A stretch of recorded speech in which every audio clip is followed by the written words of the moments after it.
Figure it out now, yeah. Oh, okay, I had to go live. I guess.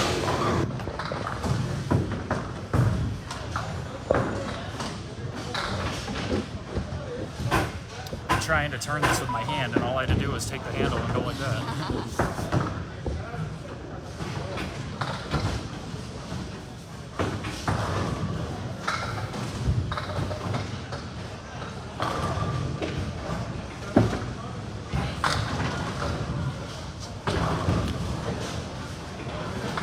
Hello and welcome, Chris McDonough and whoever the second viewer is. Doug! Oh, look at you! Alright, welcome to South Yarmouth, where I think the description should say it all. I'm trying to set up the camera so we can see the scoreboard and the bowlers. The only problem is they just refinished the approaches here, so it's slippery as all hell. So every bowler is just going to be trying to figure out how to stay behind the foul line today. Get them all out of the way, Tim. Yeah. Hey, if any of you are watching and you have any suggestions for if I should zoom in or out or turn right or left or anything, please, I'd like this to be an interactive broadcast. So Renata, I see you watching. If you want to give any suggestions, or Chris or Doug, we'll take any suggestions we can get. We are in practice, so we anticipate this match starting in another 5 or 6 minutes, probably.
Alright, we see we got a few more viewers. If anybody has any suggestions on camera angle or zoom or whatever, please let me know. Or if you think it's good, please feel free to tell me that too. I trust nobody in the Candlepin community more than I trust Nicholas Norcross, so I see he's watching. Look at that, look at that. Hey!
Kellogg. This is the first year of the C division. They rolled it out because there was enough interest. Well, that's good. So now it's the biggest it's ever been in like the 4 or 5 years. That's good. I like that.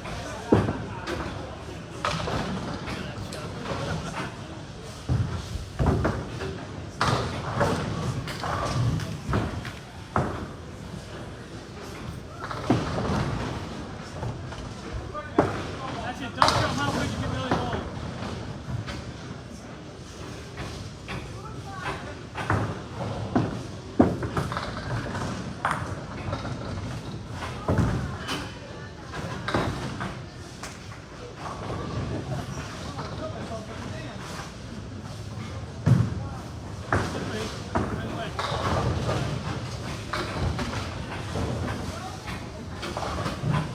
Once you get going, get used to it.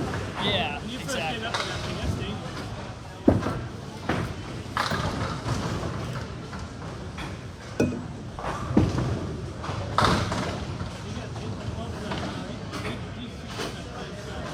Yeah, he throws freaking missiles. As long as you don't go in the pros, you'll be fine. Yeah, I'm not ready to do much scratch anything. This, it's scratch, but it doesn't quite count because it's limited. Yeah, look at that. Like, yeah, there's a lot of sawdust or something on there. Oh yeah, Because they refitted it. it's gonna be interesting. One of my favorite helpers in travel. This is the farthest I've ever traveled. Yeah. Well, I should say that. I've been to Maine, Canada. The farthest. I did the Atlantic thing, and this is the farthest. Oh, okay. Yeah, no, the farthest I've. Montreal. It's good. Yeah, Plymouth. Yeah, it's a good hour and a half. Not bad. Nice for the grip finish or something on it afterwards. Yeah. Grip finish is just on sawdust. To not go away without slipping. Uh huh.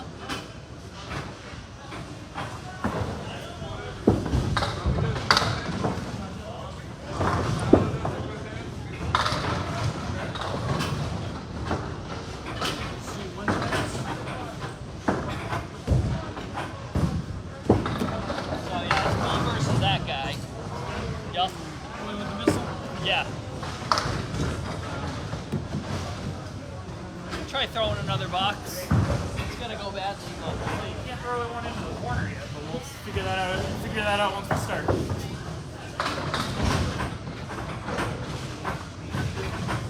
Alright, so nobody's giving me any feedback on the zoom situation or the angle, so I'm going to assume you all like it.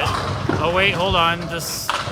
Okay, leave the camera where you got it. Perfect, thank you for that, Nico. Hef! Oh! Wow, Hef can smell Tim all the way from Rhode Island, huh? That's cool. What? Yeah, people are commenting on the live. It's a live feed. So as you can see from the screen, we should be starting momentarily. 21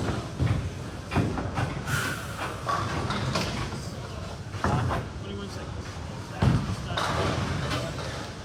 21 seconds. All right, so So I guess they said the home bowler gets to pick who yeah, goes first. home bowler gets to pick. So if Patrick wants to finish last, then he should start on 2 and finish on 1. Or if he wants you to finish last, then you start on 1 and finish on 2. So it depends where you want to be for the second half, basically. So, Don't matter. I mean, yeah. doesn't but really it is matter. your call technically. So you pick your starting lane, but just know that you switch at the half. Yeah. Yeah. I'll start on lane 1. Why not? All right. Tim's not even here, so you guys just Are want to we kick it going off? first? Yeah. All right. So you want me to go first or you want to go first? We're both going at the same time. Yeah, you guys both go. Yeah. Hard pound, hard pound. Yeah. All right. So first up, we have Patrick Kellogg versus Pauly. Paul, how do you pronounce your last name? Dinicola. Pauly Dinicola, out of Alley Cat Lanes in Kingston, Mass. This is both of their first ACST match ever. So Patrick, typically, if you're on that lane, it's like a right, left. It's a little different than league. So he throws the first ball, then you go, second ball. Yeah. So I know we don't do that on Thursdays. I never thought that you're not familiar with that. Sorry.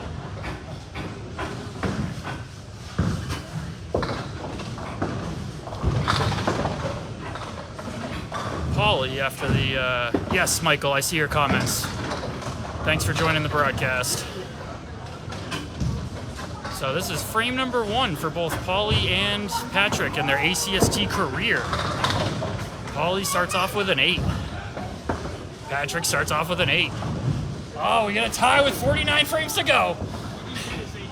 Oh, we already have our first scoring error.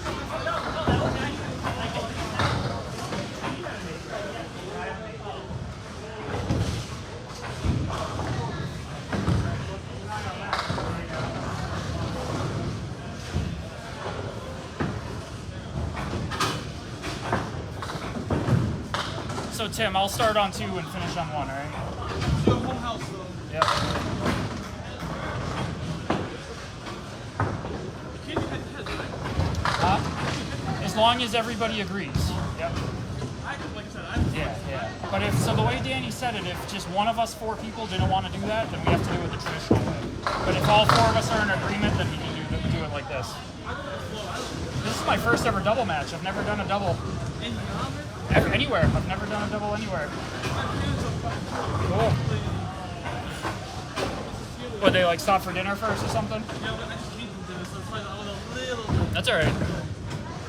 So after 2 frames, I guess you guys can see. Can you guys read the scoreboard on the from where you're watching at home? Like, can you guys read the numbers? I'm just curious, because that way I don't have to give like scores, you know. Don't all answer at once.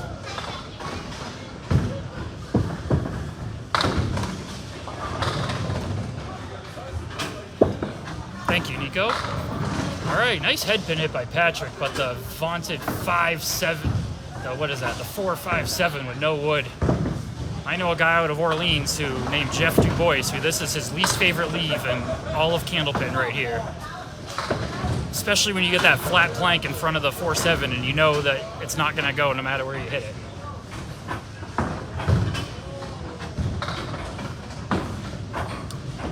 Pauly looking for a big out here. He's got 7 pins remaining for the last ball. Nice head pin hit to get out of there with an 8. Good out, Pauly. Oh, and a nice 10 box by Patrick. These two are neck and neck. 3 frames with 47 to go. So just Tim, no. So that's why they did the division, so they can keep it scratched and like still try to keep it fair, you know? So these guys are supposed to be like in the 100 to slightly lower kind of category. B is supposed to be like 101 to like 109 approximately, and A is supposed to be at 110 up. Oh, nice ball by Pauly. Takes out the horseman, but leaves the 610. Patrick goes wide right on the horseman. Should have watched Pauly's ball a little closer, I guess. All right, Adam, you can't throw a triple until you get the first one and the second one, unfortunately. Nice out by Patrick. Way to take a little off. Forget about the head pin there. That's what I call the no 6s defense right there. Patrick gets out of there with a solid 9 box.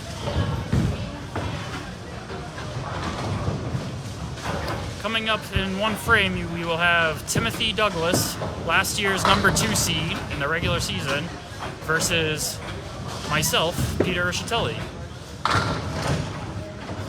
I would give my resume, but as Josh Daly knows, that would take way too long.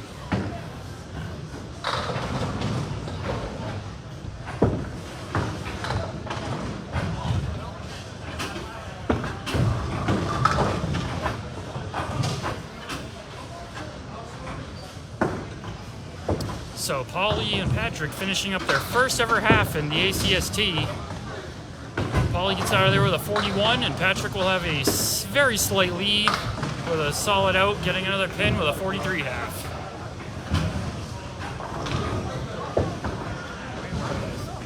Neck and neck.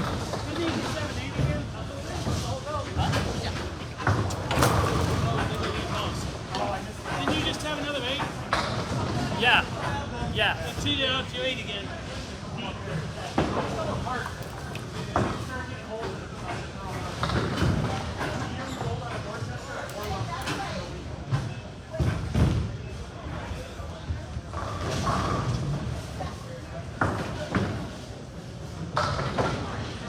Everything broke. So we got Pete starting on the right. Yeah, the lane's all slippery. None of it is as slippery as can be, and I go slamming into the wall. It's a little split action.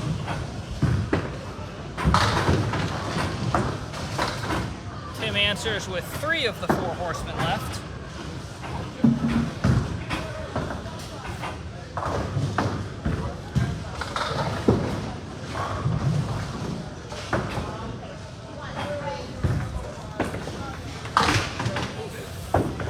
Went right through the head pin. The high saying we're 111 and 117. For the 106 average for your feet. So 7 in the first frame for Pete with a 9 for Tim. See if we can't pick it up the second frame.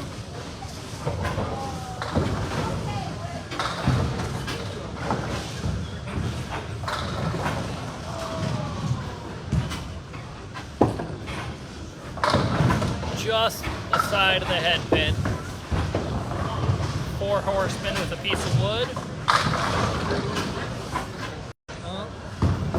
Tim with just the 3-5 left. Ooh, just a touch on the head pin.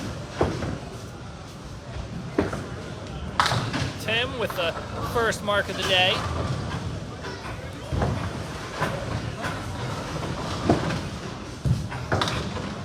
Pete just a little to the left.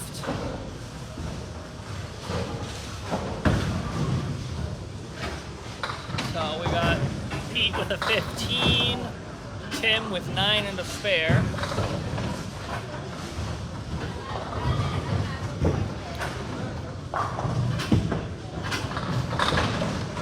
Just outside the head pin, got the 4 horsemen plus the corner.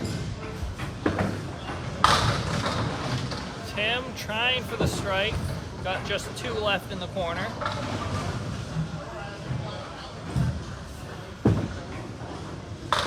Oh, a great try, leaving just the 1 corner pin. Tim, back-to-back marks.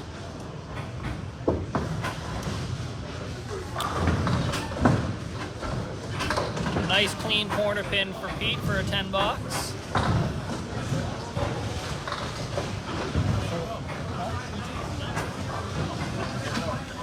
On the next one, I'm over here. Yes.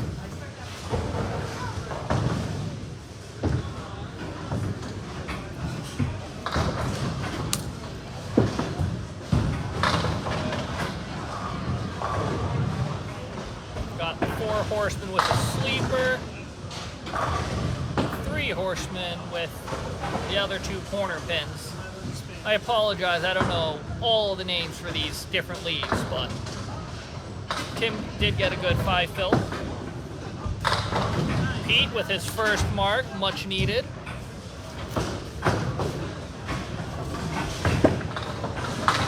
Ooh, Tim just a little to the left of the head pin.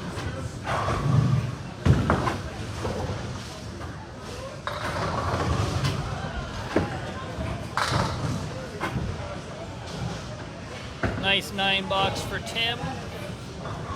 In the 4th, we got Pete at 35 and a ball, Tim at 51.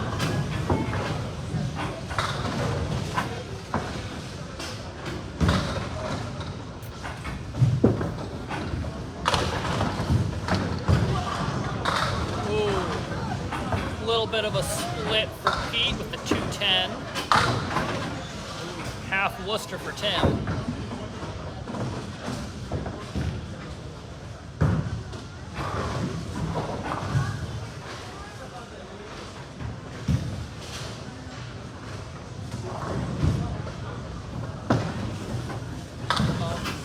Nice try, couldn't quite cut it over.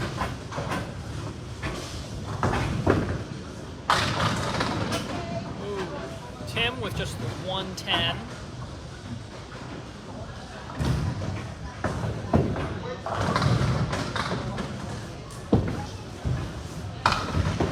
Okay, we got Pete ending with a 53 half. Tim with an even 60. Look.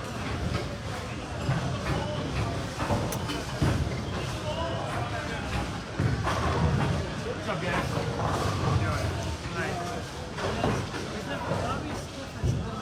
Good change, yeah. 40s to 60s.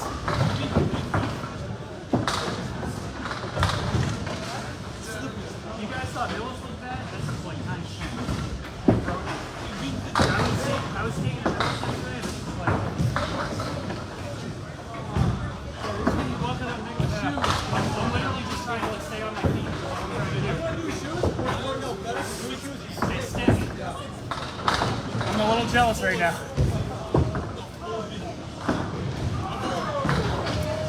All right, so we are into half number 2. We got a couple of close first games here.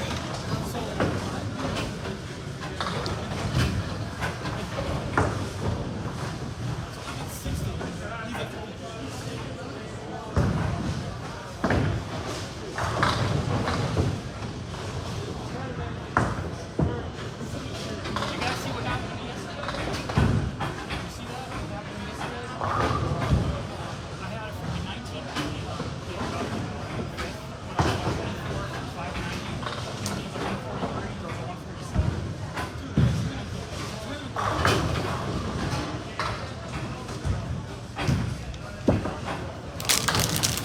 General public never has any clue.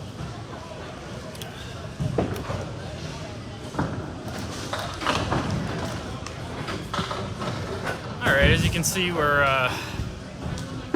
already dealing with the general public, having no idea what an actual competitive bowling match looks like. Mike Erickson can tell you a great story about that, and it's actually on video, too. I don't know if Mike Erickson's with us on the broadcast right now, but we recorded this match, and I'll have to dig it out and share it on the group someday, but Mike Erickson was bowling against me, and the division was on the line. It was week 18. Whoever won the match was going to win the division. Of course, this was the year before Tim joined, so we still had a chance in the division. And it was the day after Thanksgiving, so on Cape Cod, that's a really, really, really busy day for the bowling alleys. And we were trying to squeeze our match in, and this place was a zoo by the end. And Erickson literally had little kids like running in front of him, like as he's trying to throw a ball. And the amazing part was he would stand there for as long as he had to, and he would stand there and stand there and stand there, and then he was still throwing like strikes and spares, and really made me have to work for the victory. It was one of the most incredible performances I've ever seen in one half by Mike Erickson, to be able to, or anybody, to be able to stay that composed and also throw amazing balls at the same time. So in game number 1, as you can see, unless you're watching on a very small screen, it is 68 to 68 going into the final 2 frames. For those of you new to the ACST format, each string is worth 2 points. This is all scratch bowling, so no handicap. Each game is worth 2 points to the winner, and then whoever wins total gets a bonus 4 points. So, oh, nice try by Patrick. Couldn't carry the 9-pin in the back. But the winner of total gets a nice shot by Pauly in the 9th. Set himself up for a good 10th box and a possible first game victory here. So the winner of total gets a bonus 4 points. So there's 14 points up for grabs between the 2 opponents every match. So if somebody wins all 5 games, they win 14 points. If somebody was to win 3 games but lose the other 2 and total, they would actually lose the match 8 to 6. Because in ACST there is a little bit more emphasis on total. Spread eagle by Patrick at an inopportune time. A good fill by Pauly here, which he got a backdoor 7. Should pretty much ice game 1. Patrick's gonna have to make this spare, which, as we all know, spread eagles usually don't go, just like that. 2 object pins, and Patrick's looking at this. Not fair. Nice shot by Pauly in the 10th to finish it off. So Pauly will win his first ever ACST game and claim the first 2 points of his ACST career. And Patrick will try again in game 2. That was a rough ending. All right. gotta start somewhere. Yeah, in all sorts of things. Oh, nice finish. Oh, wow. That's a super good finish. I'm gonna leave you to it all. Good luck. Way to put on the hurt. Strong finish from Paul here.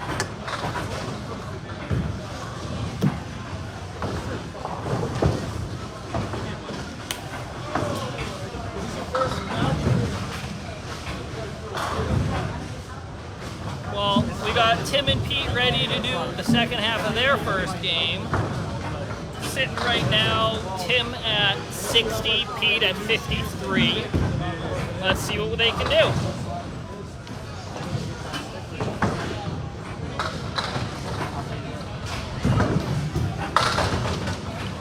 Ooh. As they say in 10 pin, the big four.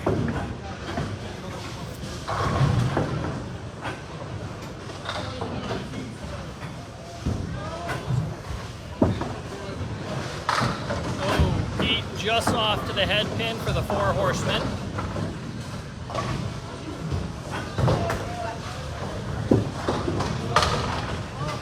Oh, good attempt for Tim.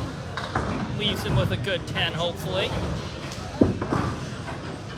Oh, little full on the head pin for Pete.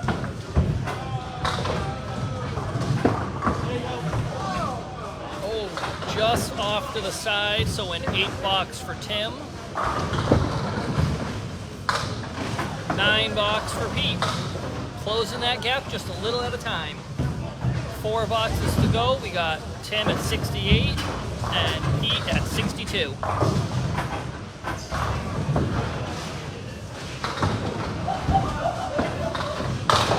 Oh, spread eagle for Tim. See if Pete can capitalize on that.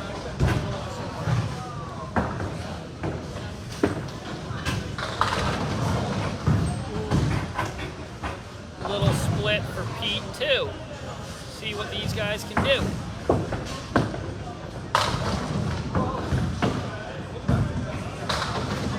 Oh, got 3. Almost took another one.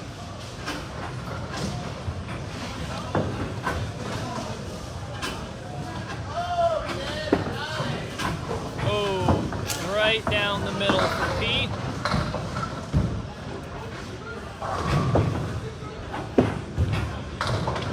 Oh, good 10 for Tim.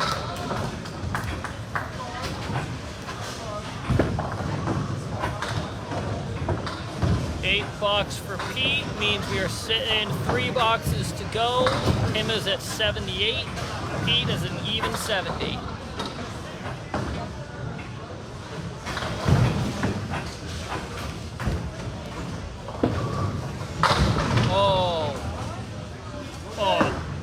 The hammer that should have been. Just a corner pin left for Tim. Pete. 3 little horsemen left to go.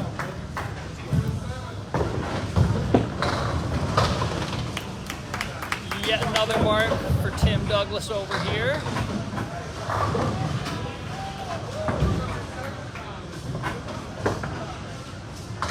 Pete holding on.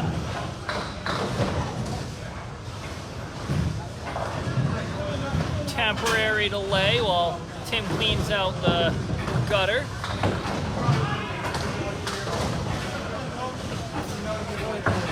Still hit the head pin.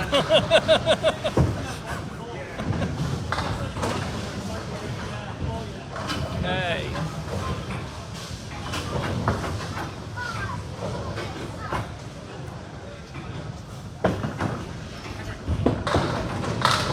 Oh, Tim on the head pin. Another strike that should have been.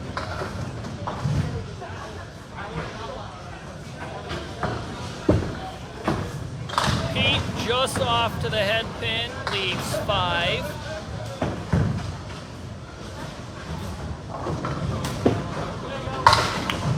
There's another spare for Tim, laying on the hurt.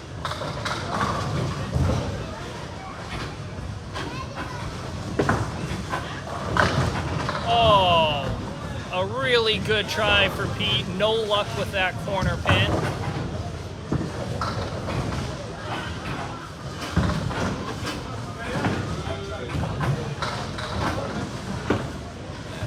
There it is for a 10. So going into the last box, we got Tim at 107 and a ball. And we got Pete at 95.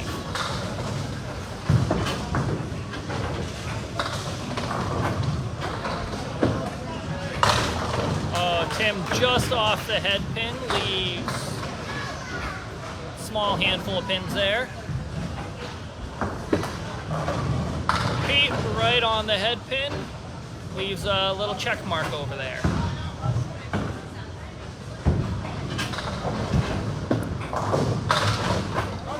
Oh, damn good effort from Tim for the 10, or should I say for the spare.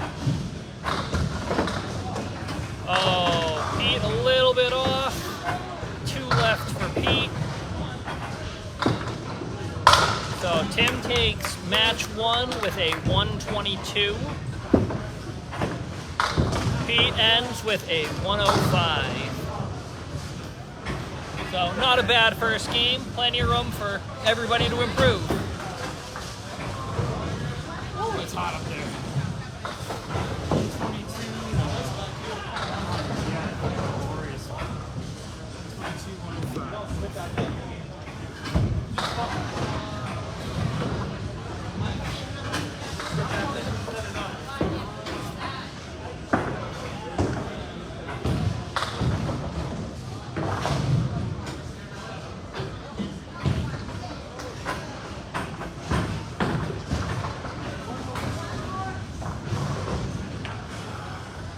Game 1 is complete. Pauly and Tim Douglas both win their first string. They're up 2 points to none. I don't need to show the scores, I think, because I'm pretty sure you guys can all see them all right. But if somebody wants me to flash the scores after each game, just comment and I'll do it. Oh, there you go, guys. Go get them.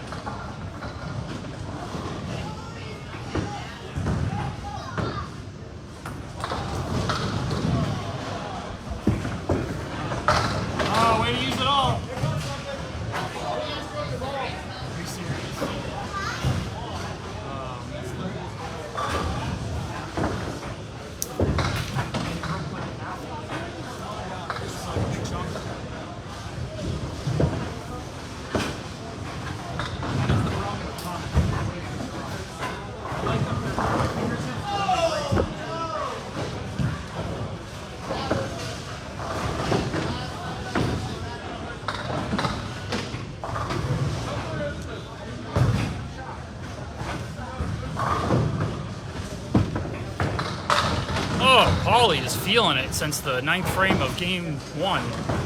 Gets an 8 fill there, which without the wood would be almost impossible. But with that wood, oh, Patrick with a 9 drop. If Pauly can put this ball right on the wood and the 9 pin, it should go just fine.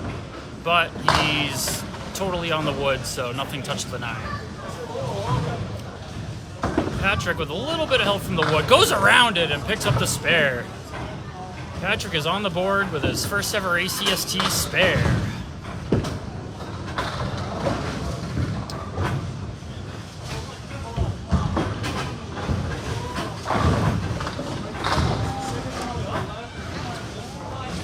Oh, it came all the way up there? Wow.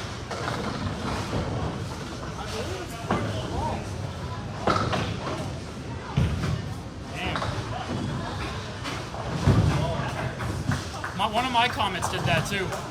That's why I only got 3 up there.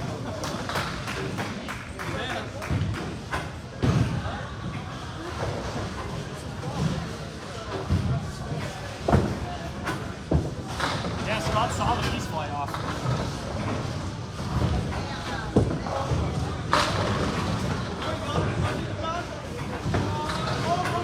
We've already had a ball casualty. Pauly had a piece of his comet snap right off the top when he made that spare. Scott Douglas, who's in attendance, actually saw it come off. Pauly a little wide left on the 9. The ball almost bailed him out, but not quite. Patrick with a great 8 fill and another chance for a spare here. Oh, Oh, he misses, but gets a friendly break off the wood that was behind it into the 3-pin for the spare. Big break for Patrick there. Let's see if he can take advantage.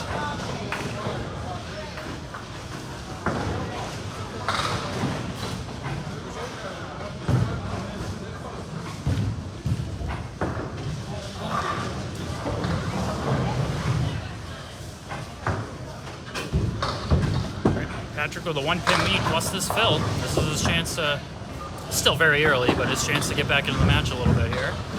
After dropping game 1. Hits the head pin, but leaves the spread eagle plus the 8-pin.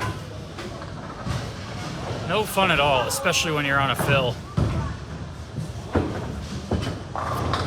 We've already been having slow ball return issues, and now that Pauly had a ball broken, it's probably going to get even more difficult for him.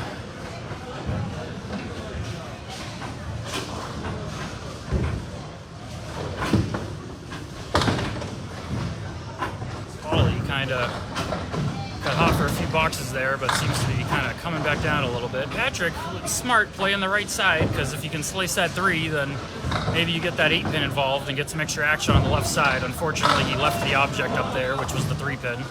So now he's going to go for the left side and see if he can get 8 or 9 out of this, or 6.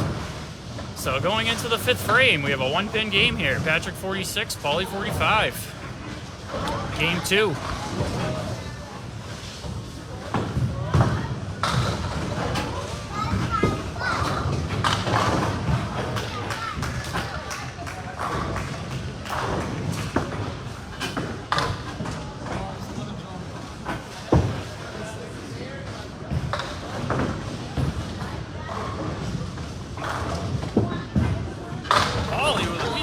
There to help, but the 7-pin is stubborn on that shot. Patrick with a similar shot, both at the head pin, but neither were able to achieve their goal. Unless their goal was to work it out for a 10, then maybe they still will. All right, Pauly with a nice 7-pin 10 conversion. Patrick. And we have another tie at the half, 55 all.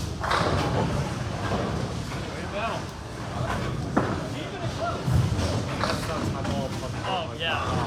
It was like $300 balls. First, when you said something, bro, I didn't know what you meant. Yeah. I'm like, wait, what's he talking about? You're like, oh, something's on the lane. And I'm looking down. I'm like, why is it a big run? Yeah. I saw it slide all the way out.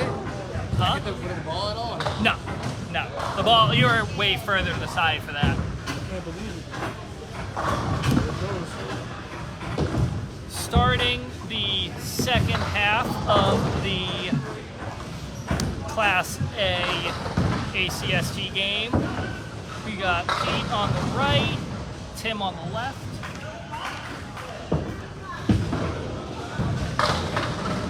Pete just a little off the head pin.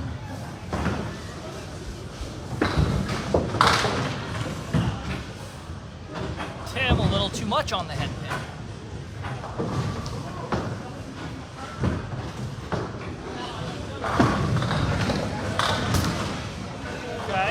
Got both sides of the head pin. See if Pete can get it to clean up. Oh, damn good try for the spare from Tim.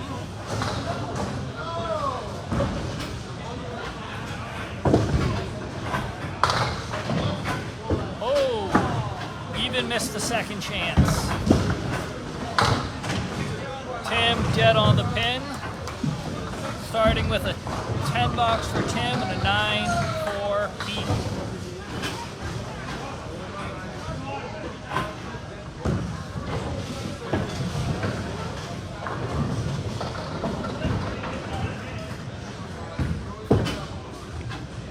Oh, there we go. Right on the head pin, leaves a little triangle. Tim just off the head pin. Takes 4.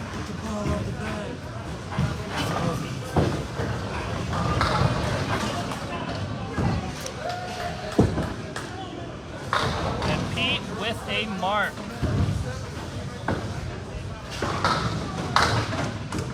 Tim a little off the side, takes out the half Worcester, leaving the handful of pins. I don't know what numbers they are. little bit to the other side of the pin, takes a 6 box. 2 frames in, we got Pete with 19 and a ball, Tim on 16.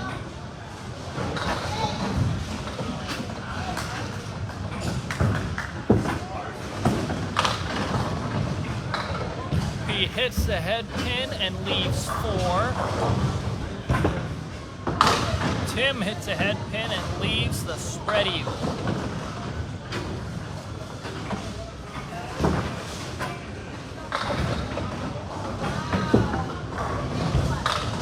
Just a bit to the left of the object pin, leaves the front 2.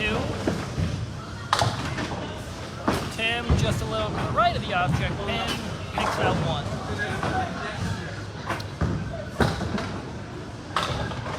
Cleans it up for his 10 box. Tim ends with 7 out of the spread eagle. 3 boxes in, we got Pete with a 35, Tim with a 23 for the second game of 5 for the ACST Class A. Just a bit to the right of the head pin, leaves 6. A little to the left of the head pin, leaves 5.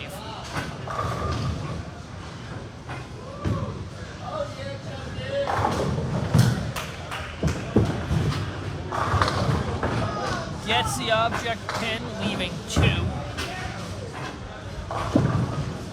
Tim gets the object pin, leaves 3.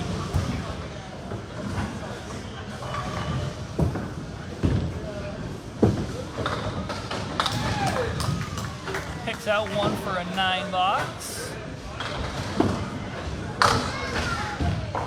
Also picks out 1, ends with an 8 box.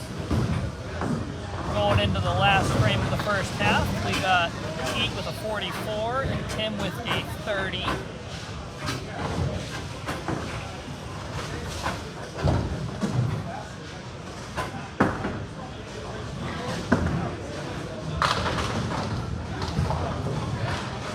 With a solid 9.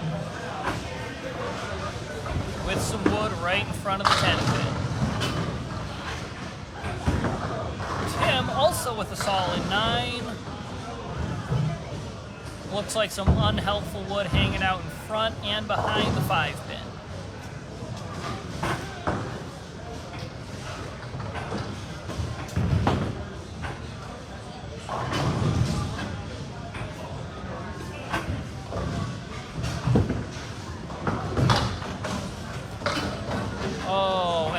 Screwed Pete, leaving him with just the 10 pin still. Tim, on the other hand, hits a 5 pin dead in the face, ends his first half with 40 and a ball. Pete just misses his 10, ending with a 53 half. And that was the Class A bowlers, back to the Class C. How did that thing spin around that thing? I don't know. Give me a freaking break.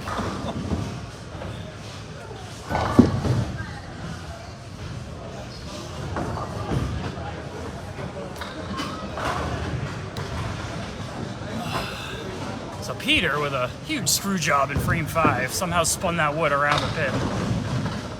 Tim with a big spare to stay in the game a little bit.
Oh, Patrick with another big break. Misses just to the inside, but gets the 3-pin to come off the wall. If you're gonna get spares like that off the wall, that's how you do it. You miss just barely and catch that next pin in on the inside and kick it off the wall and hope it comes back forward.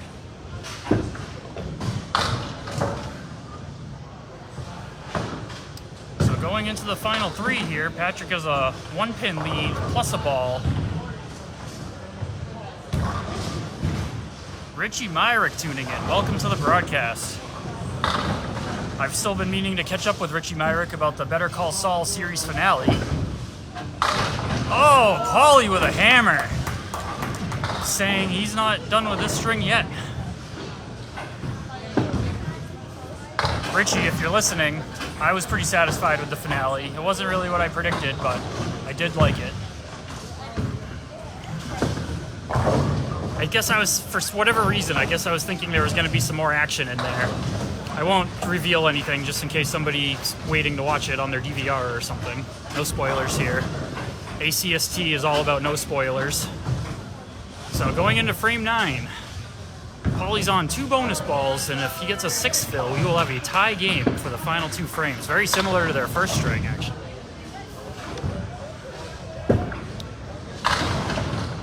Pauly with a drop and a nice piece of wood on his first ball. As long as the wood's going to cover the 8-pin, actually now it doesn't matter because it's rolled behind, so as long as he hits that wood, he should be good. He's going to need the ball to take out the 8, but the wood's at a very good angle, but unfortunately a little wide right of everything. He still gets an 8 fill and still takes a 2-pin lead. And Patrick needs a big out here. Did get some. Gets out of there with a 7 box. And Pauly with a 10. So going into the final frame, Pauly has a 6-pin lead, 101 to 95.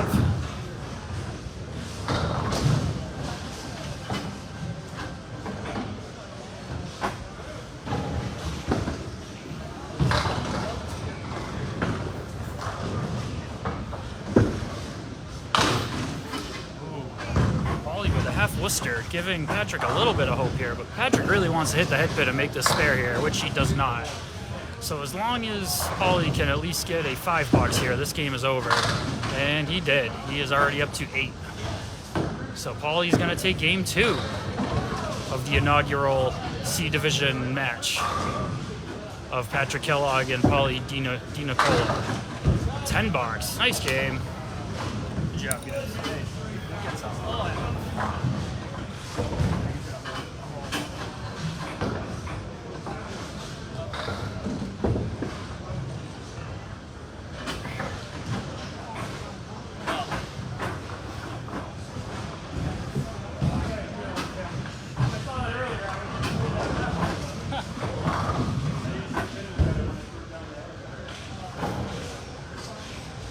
What was that, 111?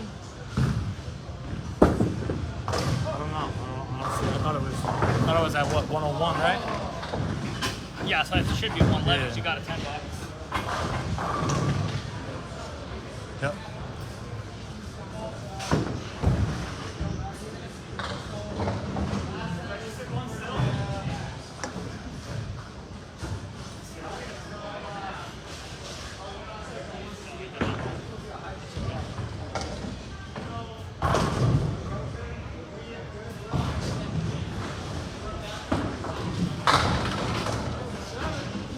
Just a bit off to the side, but still takes 7.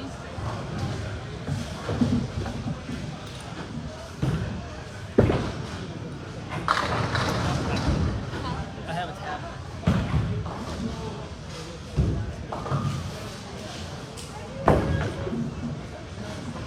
He starts with a 6, leaving a little diamond.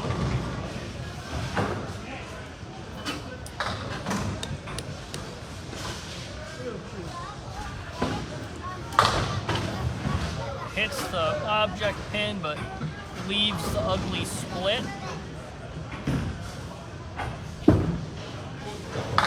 Oh, hits the object pin, but leaves the 5-9.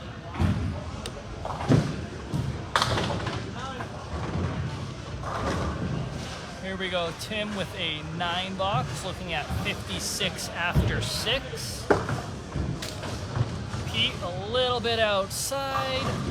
looking at a 61 after 6.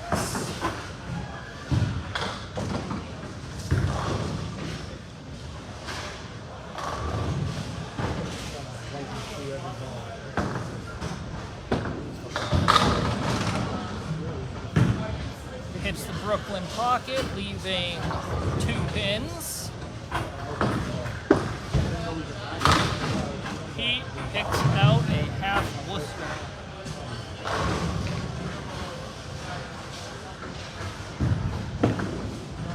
Ooh, Tim a little to the right of the, a little bit to the left of the object pin, missing the spare. Oh, Pete leaves just the 5 pin out of that half Worcester.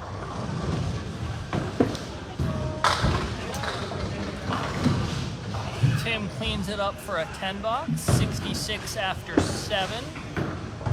Pete, little to the side, ends with an even 70 after 7. 3 boxes to go in the second game of the Class A ACST.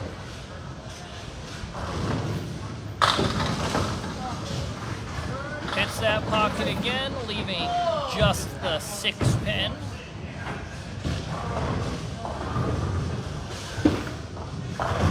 He just off to the side, takes out the whole right half with the exception of the 10 pin. There Tim goes with a much needed spare.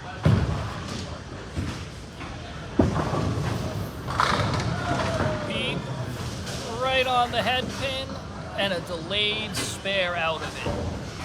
So delayed we need to fix the score. Yup. But this time you didn't need to throw a 3rd ball at it.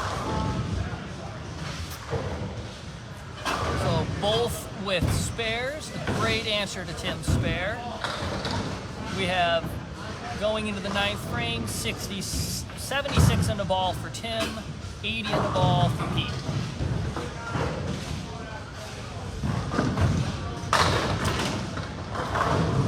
Oh, right on the head pin, leaving the 5-7. Great 8 fill. Right on the head pin, another great 8 fill for Pete. Tim's got the split, see if he can clean it up.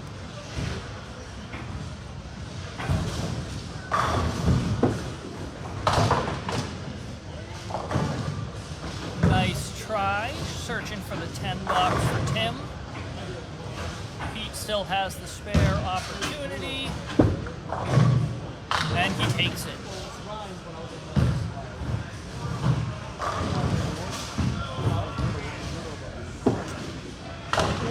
And there is a good 10 pin for Tim. Going into the last box, we got 98 in the ball for Pete, 94 for Tim.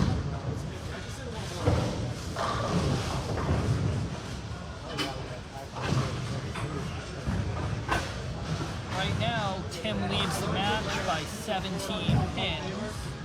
If Pete can get a strong finish to this, he could tie or even take the lead after 2 matches in the ACST Class A.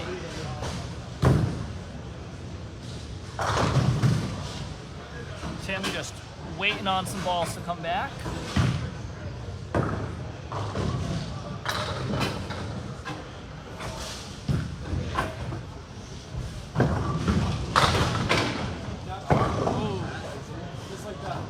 Hit in the pocket and left some ugly business.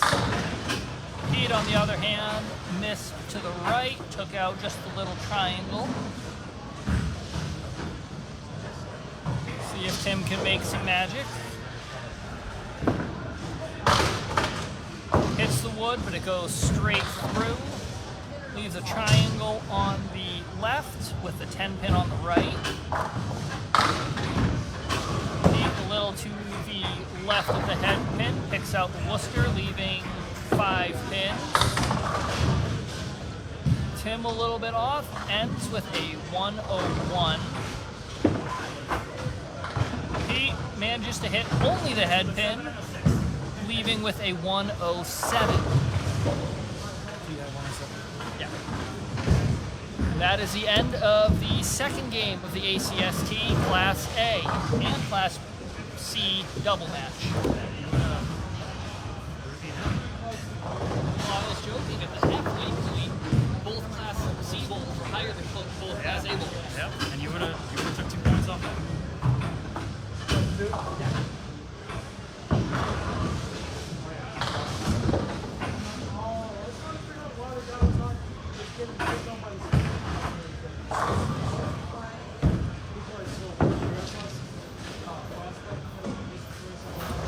Plus 11 for 2 games. Those couple marks you got at the end of the first one, you got a little lead going. All right, so through 2 games, we got Pauly up 2 games to none. We got Peter and Tim splitting, with Tim Douglas with an 11-pin lead over. It's your call.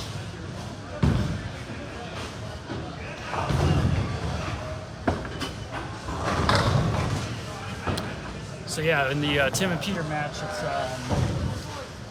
223 to 212 in the advantage of Tim, with both bowlers taking 1 string so far. And in game 2, Pauly starts with a spare and Patrick starts with an 8. I guess you guys can see the scores.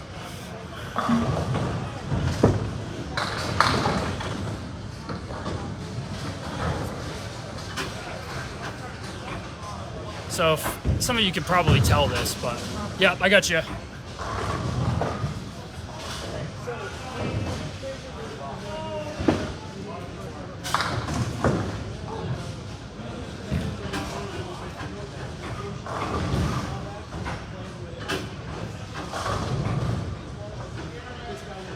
Forget what I was saying when I walked away, so I apologize, because I'm sure you were all on the edge of your seats for whatever it was going to be.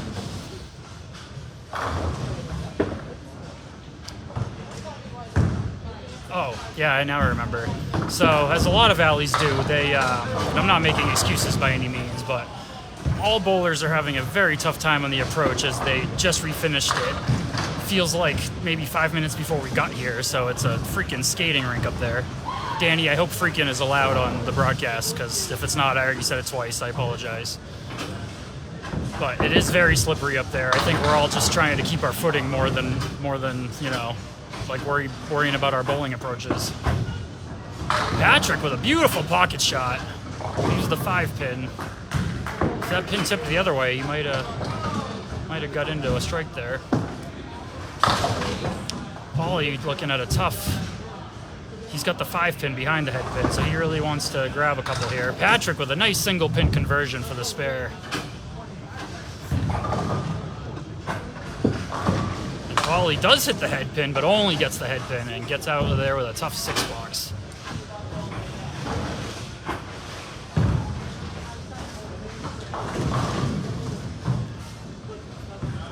Hey Tim, thanks for not shutting me out. So far, you've never done that, and I even beat you once. Remember that time, the first time you came here, I got you 8-6, only because you were getting hot and storming back, but you ran out of boxes. I swear, if it was 51 frames instead of 50, you were going to win that day. Because I had the big lead after 2 games, and then you were like, we ran out of boxes just in the nick of time. Yeah. I think that was your first time here, wasn't it? Yeah. Patrick with a nice head pin 7 fill. Oh, you might get it anyway. Oh, the piece of wood on the right side of the 6-pin stopped the oncoming piece of wood, and the 6-pin survived. But Pauly with another nice out gets a 10 box out of a very tough leave. Patrick with a 9. So these two are basically always right next to each other in the first halves. We got a 43 to 42 Patrick. Welcome John Blaze to the broadcast.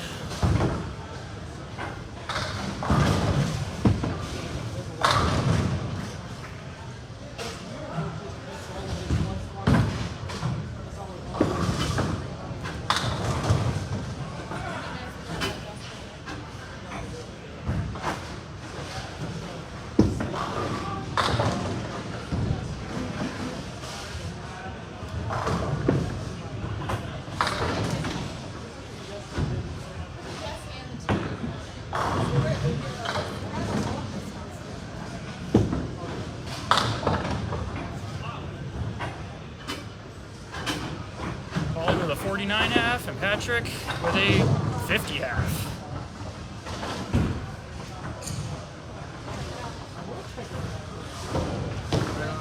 First half, every time. Neck it's and one neck. pick. You guys never get any separation first halves. So as I keep saying, we never get separation the first half, so it looks like I need to pick up my second half. Here we are going into the start of the third game of the ACST Class A. We got Pete on the right, Tim on the left. So I feel like every one hands are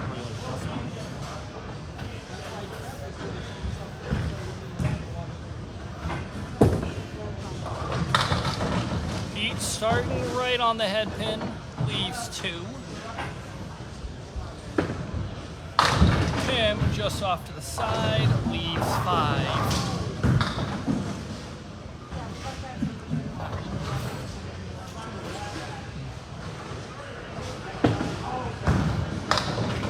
Tim a little low, hopes for some luck.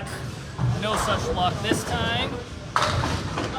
Tim, on the other hand, also leaves just 1 standing.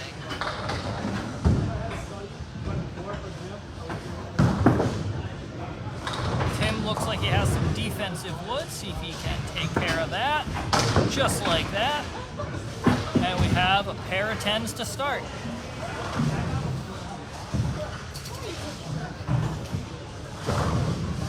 Don't know if Pete has mentioned it, but we're down here on Cape Cod at the Yarmouth Ryan Amusements doing this doubles match for ACST, a Class A and a Class C match. Here we are in the third game in. Pete leaves a little diamond in the second frame.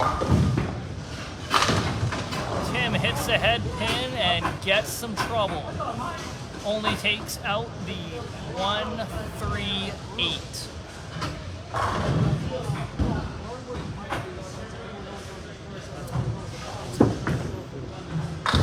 Ooh. Diamond is not Pete's friend today. Leaves 2.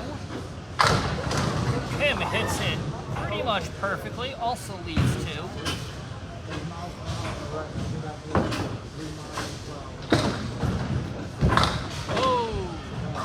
Hits it a little too full. Gets a 9 box. Oh. Tim leaves the ball on the lane. Also has a 9 box. Going head to head, we're at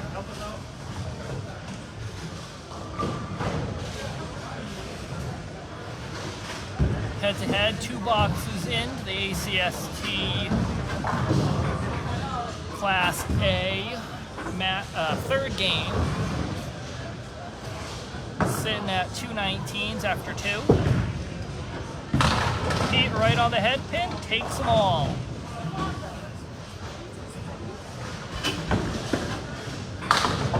Tim just off of the head pin. Leaves 3 left. See if he can clean it up with a good answer to Pete's hammer.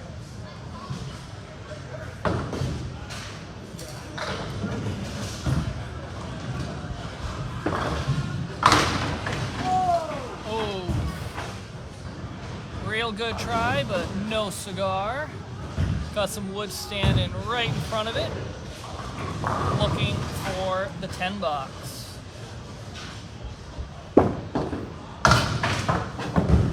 Does a bouncy ball and takes out the 10. So here we are in the 4th frame of the third game. Pete at 29 and 2 balls. Tim at 29 even. Ooh, Pete tries the double, leaves a split instead.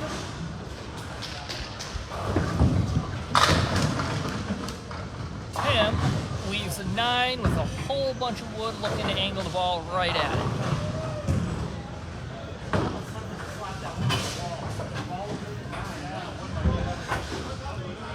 Pete talking up some strategy. Let's see if he can make it work to convert the split.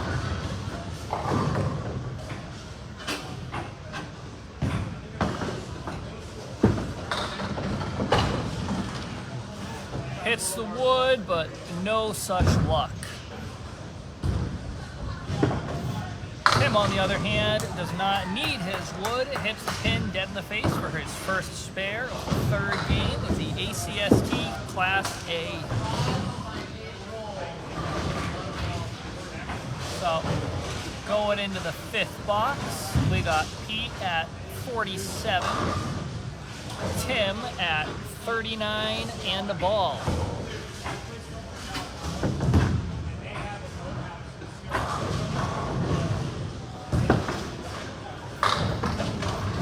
Wow. Pete hits the head pin and leaves some ugliness.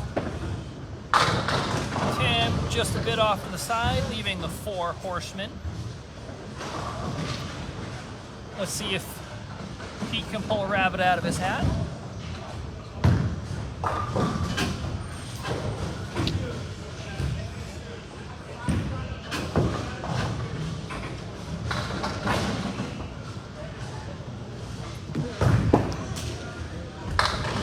He takes 3, leaving 3.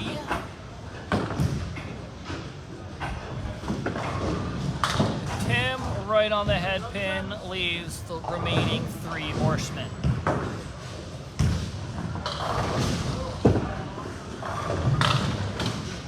Pete cleans his ugly shit up into a 9. And Tim will take 10. It's a 1-pin difference after the first half of the Class A ACST.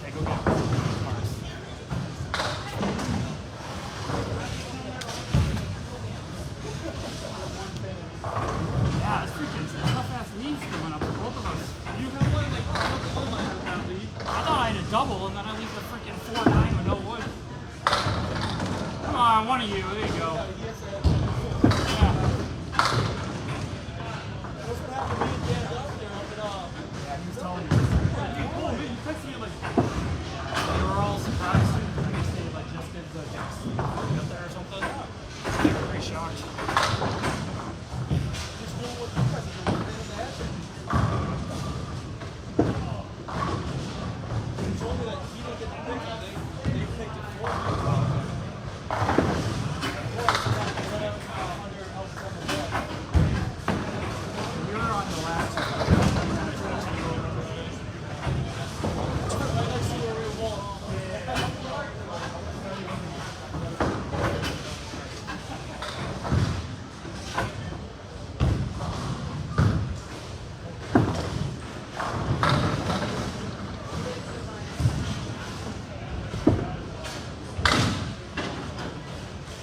Patrick still looking for his first ever ACST victory here.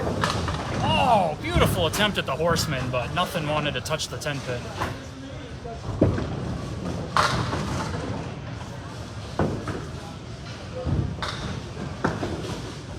Nice 10, Patrick.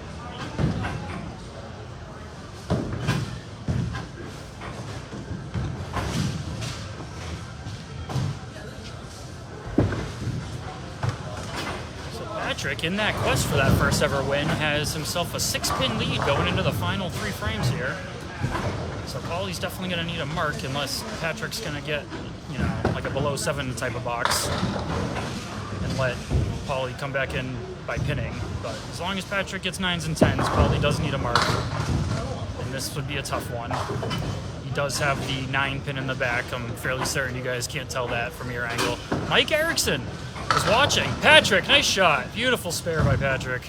Mike Erickson, I was recently telling the story to our viewers about, because we had a general public person like strolling onto lane 2, like not even paying any attention to us. And I was starting to tell a little bit of the story about our post-Thanksgiving match and how I've never seen something so crazy like what you did that day.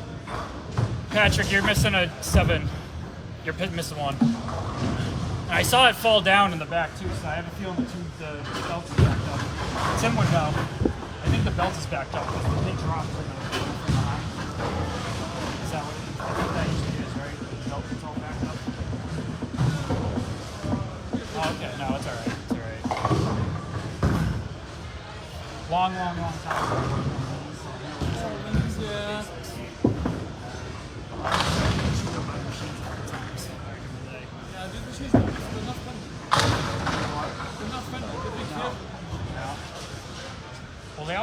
flip the switch off, but then you start to get confident and then you don't.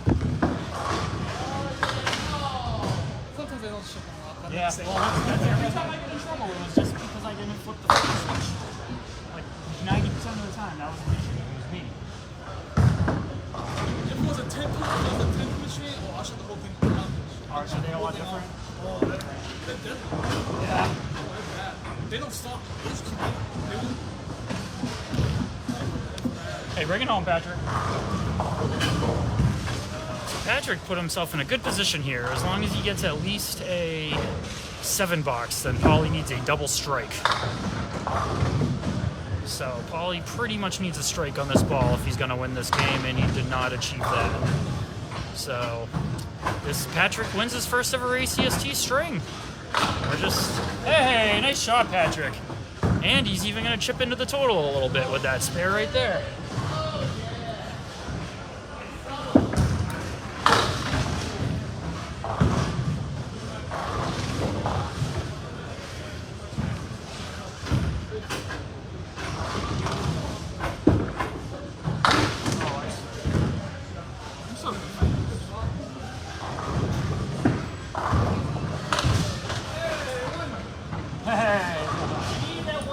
Good job, though. Hey, you're on the board. On board.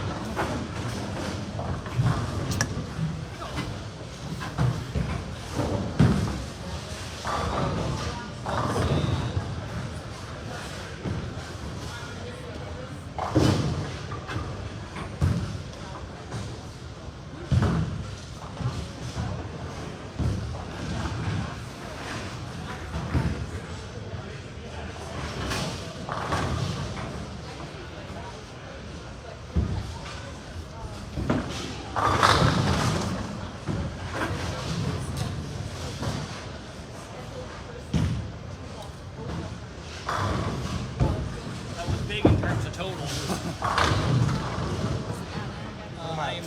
I'm down 8.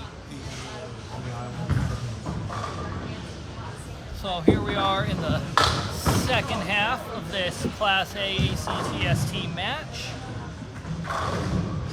I think I added one too many letters there. Whatever. Pete a little too full on the head pin after his second ball, leaves 4. Tim needs one more to get the 10, and a little bit off.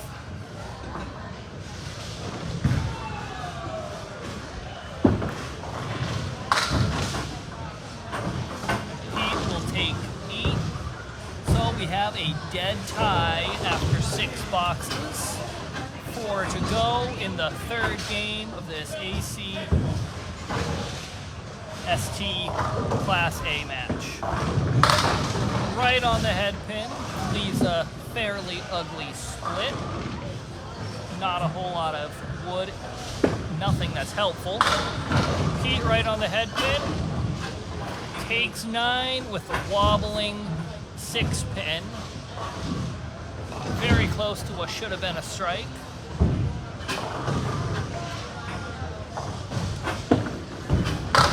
Tim hits it hard, unfortunately still has 2 to go. Pete taking a look at his wood to see how to try to play the 6 pin for the spare.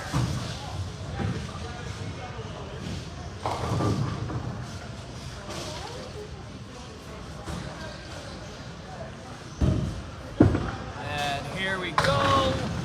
Takes it out, no problem. Tim, unfortunately, a little on the inside, leaves him at 72 after 7. Brian Heffernan would have played it every time.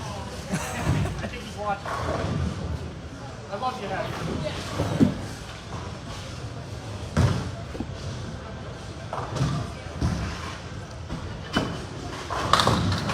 Just off to the side of the head pin, leaves the 4 horsemen plus a couple sleepers.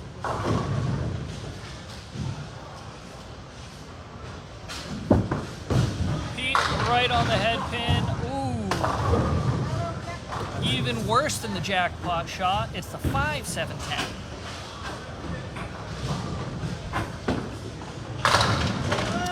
Tim, on the other hand, takes his spare. low falling 5-pin, but cleans it up. Pete hoping for some luck. No such luck though. Just a 7-10 after 2 balls.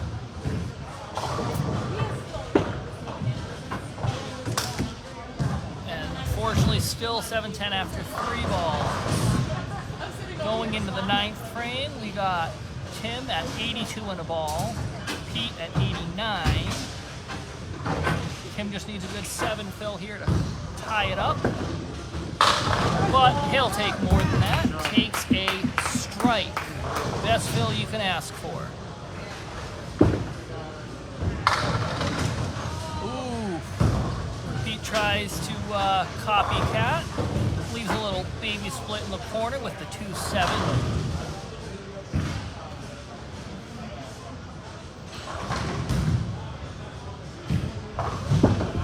But goes, just misses the object pin to the left.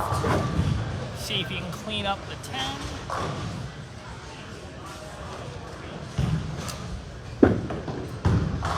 And unfortunately, a little too far on the inside this time. Takes a 9 box. Quick change of pace. Looks like now Tim is in the lead with 102 in the ball. 2 balls, should I say. Pete at 98 going into the last box. Tim taking no chances, gets a strong 9, leaving just a 7 pin. Pete's hoping for a little extra touch of that wood, but the 5 pin still stands. Tim has some wood sitting right in his line. See if he can't avoid it or make it work for him. Looks like he's gonna sneak right by it, take the spare. 112 with an extra ball still. Pete will also get the spare. 1. Oh yeah. I can math. It's been a long day. Tim at 122.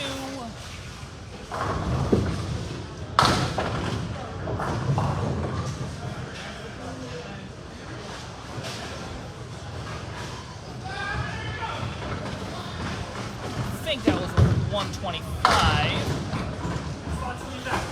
Pete leaves 4 more for a 114.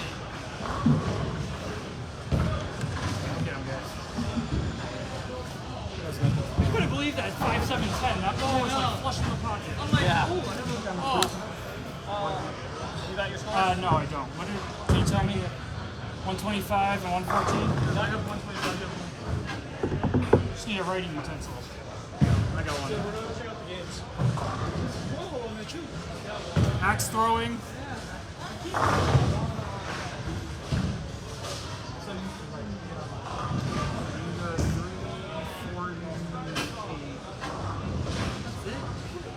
Well, you got a 101. Yeah.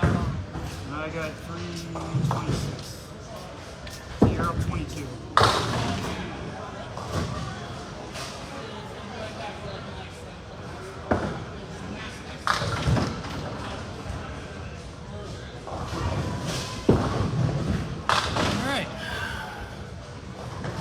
All right, so starting game 4 here. Pauly leads his matchup 2 games to 1.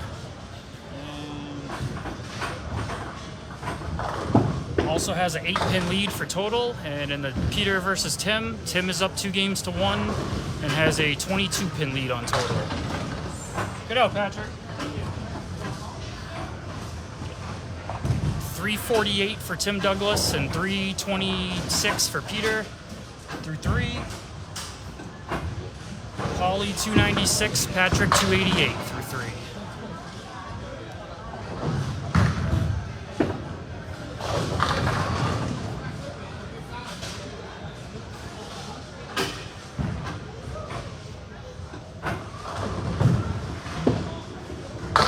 Oh, nice try, Pauly. Good ball.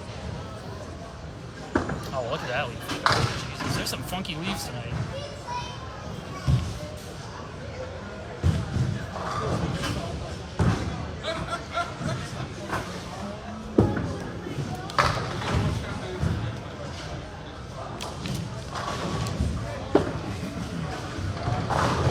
Oh, at least you get something.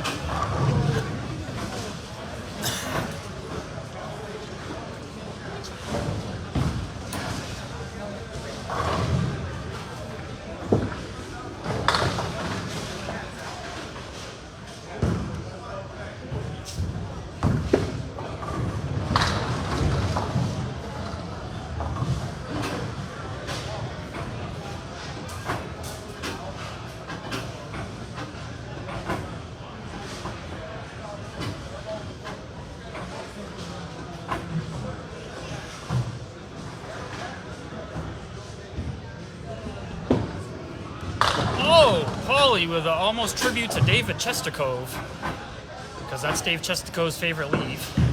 Patrick, a little wide left of the headband. Nice 10 out of Pauly. Way to work that tough leave out for 10. Same with Patrick.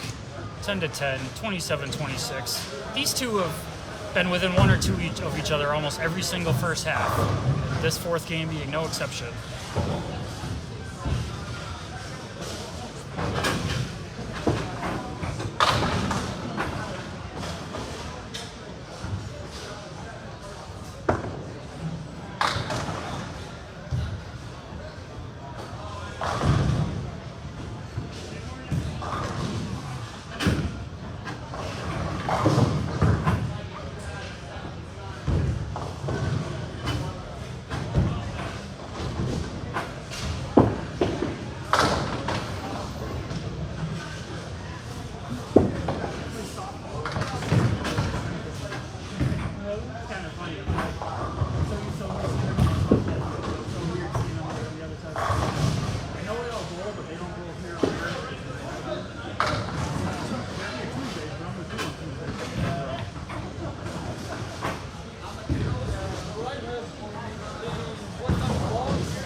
Yeah, luckily we got to go to our match.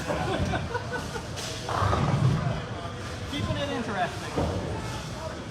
You two, one pin every time. Every time. One at a time. You want to try to announce this first half? You don't want me up here. I'll be like, There's going to be no announcement for this half. You guys can see what's going on. Make up your own commentating. It'll be great.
I need to win this game by 8.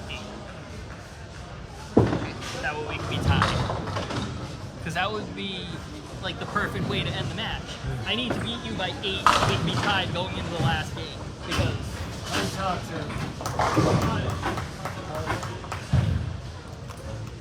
Hello. happy birthday. Thanks. Happy birthday to you. Such a pretty cupcake. Chrissy got them for me for my birthday. A bunch of different flowers. Yeah.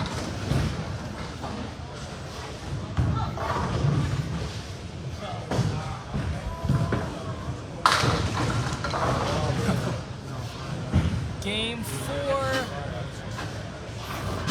first half, ACST Class A. Tim is just laying on the hurt.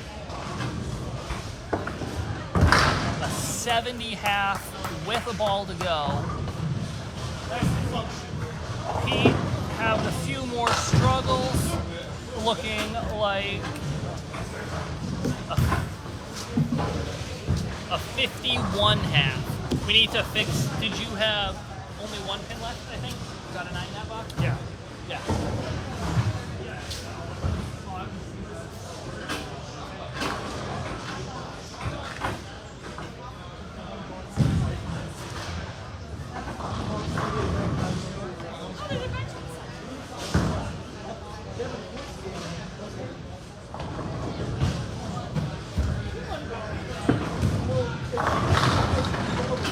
Alright, so Tim has found his way, so that's the end of Peter having a chance to win anything today, but I'll try again in Game 5, and you never quite know.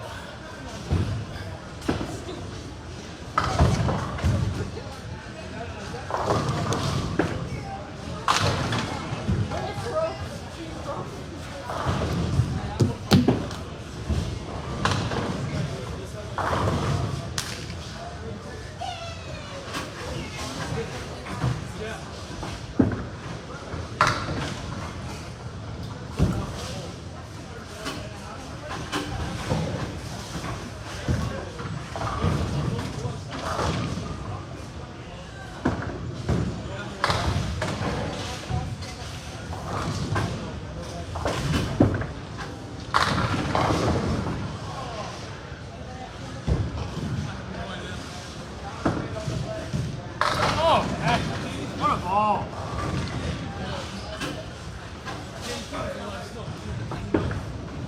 Oh, nice shot, Pauly.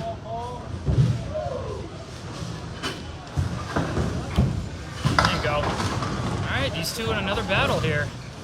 Patrick is up 1, but Pauly's on a bonus ball.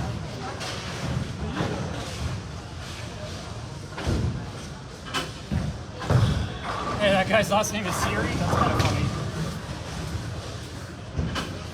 I'm sure that's gotten really annoying over the last few years.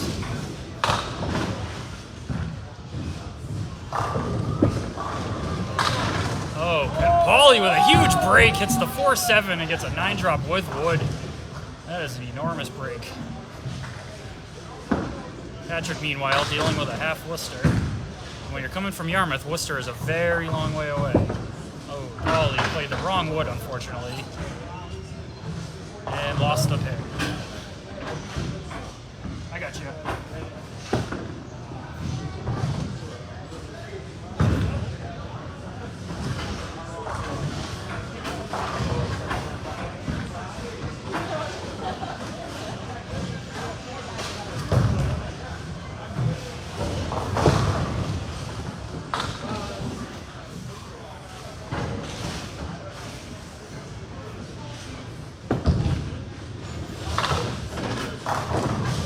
Patrick, who likes to feature the fastball and the changeup, one of the only Candlepin bowlers I know who does that.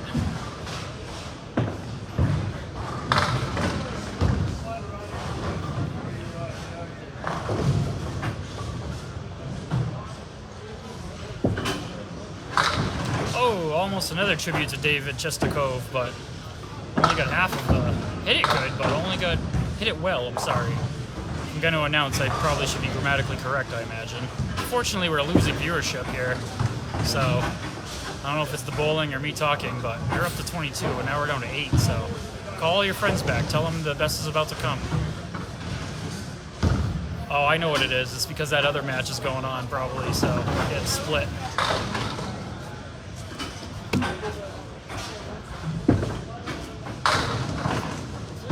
Wow.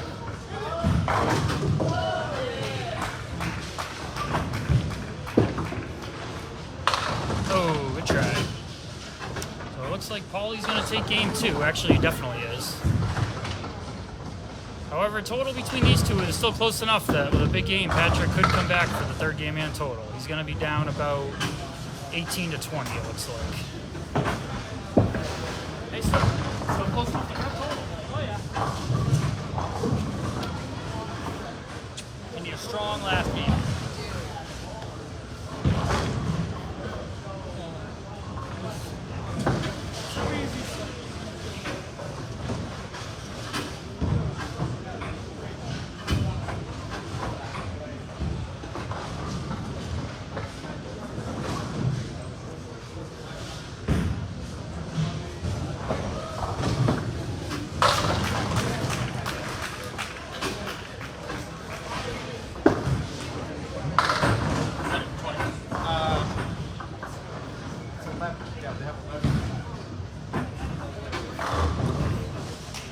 Alright, I'm down 19 going into the last game.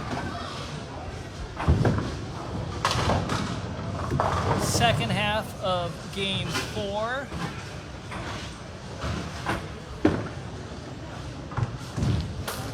Looks like 6 boxes in. Tim is at 86.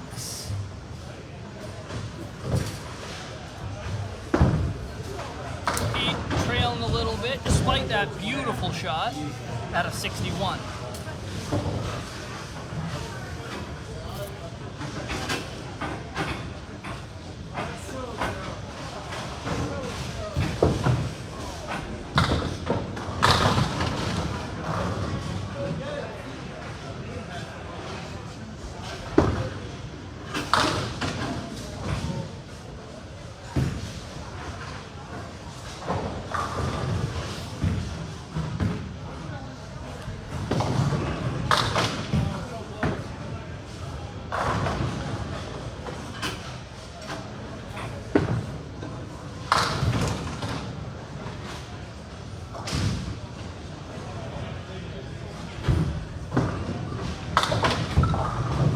There's Tim with yet another 10.96 with 3 boxes to go. Pete answers with another 10 of his own, 71 with 3 to go.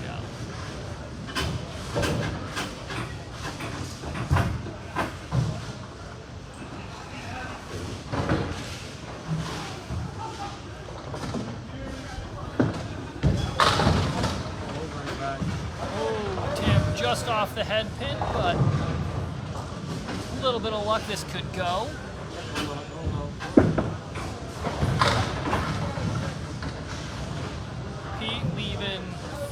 3 of the 4 horsemen on the left. Careful!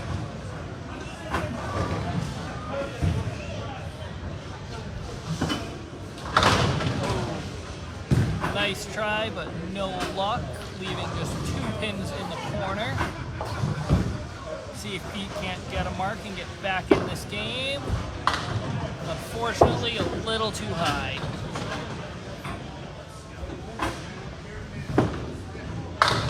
There's Tim with yet another 10. With the exception of 1 pin in the first box, perfect this whole game. And there goes Pete with another 10 of his own.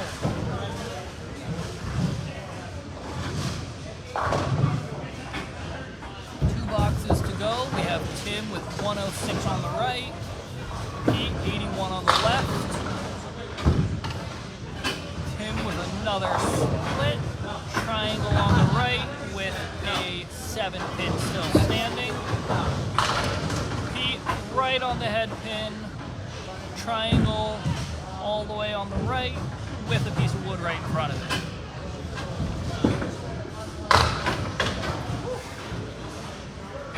Tim hits it hard, but unfortunately it does not go. Pete caps the wood and cleans it up perfectly.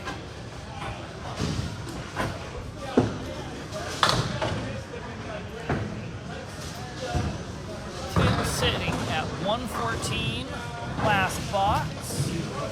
Pete 91 with the ball, also last box.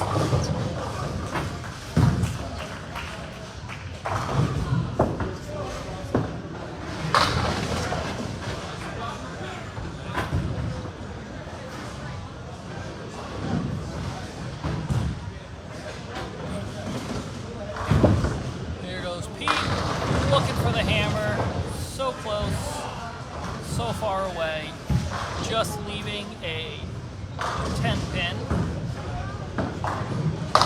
Tim hits wood and cleans it up. 124 and he still has an extra ball. Pete, 110, also has an extra ball.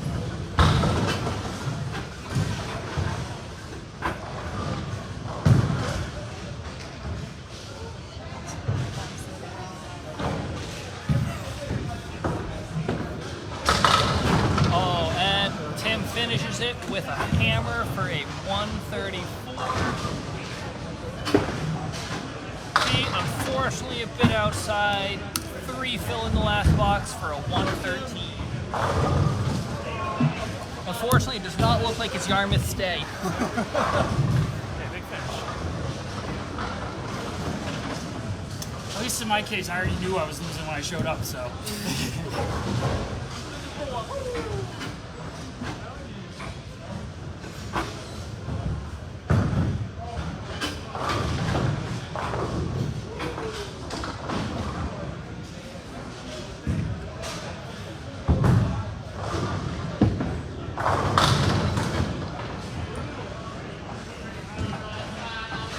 Alright, oh, I see my mother just joined on. By the way, sorry, I forgot to remind you. I didn't remember that I was supposed to until it was way too late. So through 4 games, in match number 1, we have Pauly up 3 strings to 1, and also with a 394 to 375 total lead, which is 19 pins. And in match number 2, we have also Tim Douglas up 3 strings to 1 with a total lead of 482 to 439. That's a 43 pin lead. And the day I beat Tim Douglas by 43 pins in 1 string is probably the day I hang it up and call it a successful career. So I'm just gonna try to steal the 5th game here and hope for the best.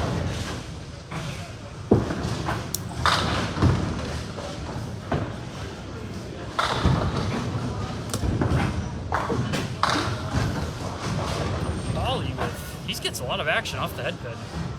Now he's looking at just the head pin for a spare here.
see the difference.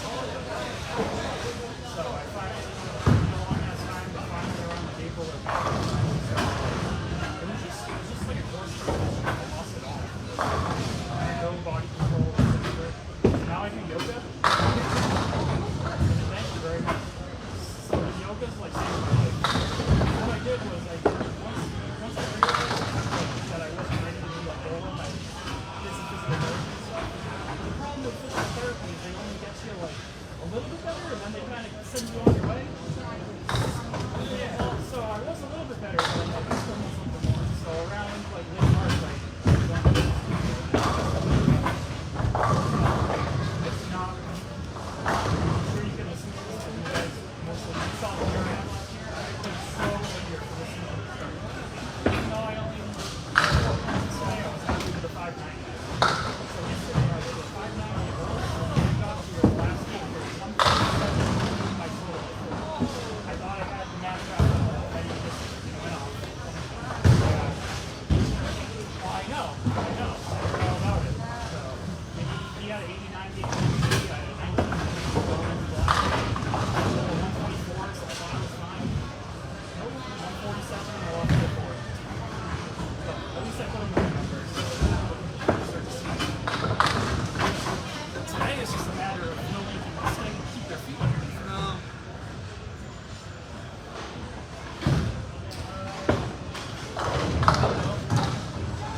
Oh, we're up again already? Oh, nice start, Pauly.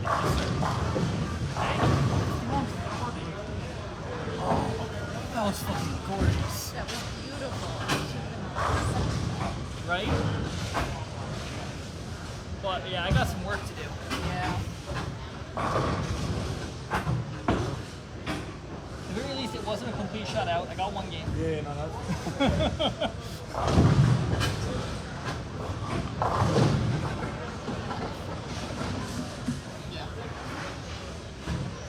I just choked on 2 spears last week. I'm like, oh, I could have had a little bit more. Got 9 drop with I don't know why. Sometimes when I throw the ball, I don't know why. I try not to think of it sometimes. Yeah. Like when you get up there, you're like, oh, easy money. That right before you threw your beautiful strike, Yeah. I missed a spare that split. Oh no, I seen it. Then you made it the next shot. Yeah. But that's a hard shot. But it nasty. sucks to get it on the second ball. Like, Because there's no care for it. Yeah, That's why. It's like, yep. oh yeah, well, this goes, it goes, you know. But then when that shot goes, you're like, oh. yeah. That's a nasty shot. It's a hard shot. Hit 2 and 2 from anything. Okay, starting the last game of the ACST Class A match between Peter and Tim. Both started with a 10 bucks. I hope we play Tim tomorrow. Well, that pin can't decide if it wants to fall or not. Looks like it's gonna stand, leaving Tim with an ugly split. Pete, on the other hand, has a little triangle. Unfortunately, bounces it. Tim a little behind, leaves 2 still.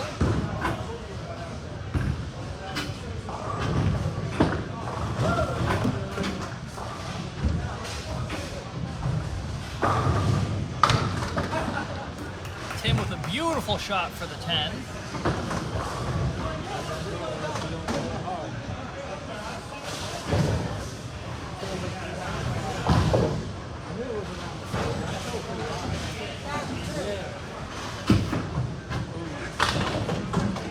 A little bit off to the right, takes out just 2. Tim just off the head pin, leaves a 4 horseman and a sleeper.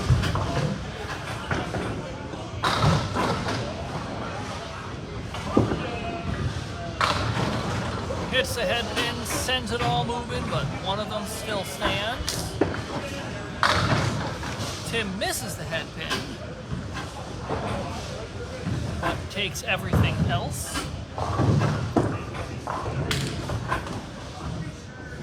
Pete with a 9 bucks. Tim cleans it up for his 3rd 10 in a row.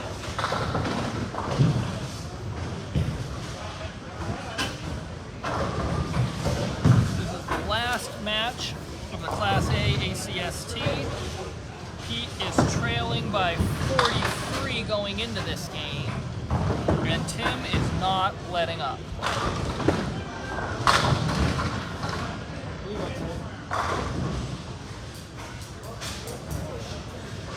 Pete took out just 2. Tim leads just 2.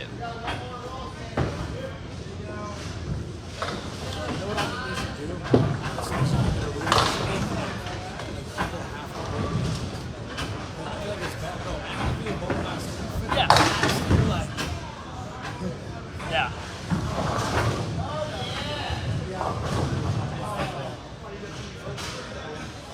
Tim still has 1 left. Pete has some stuff all over the place. Takes a 6-box.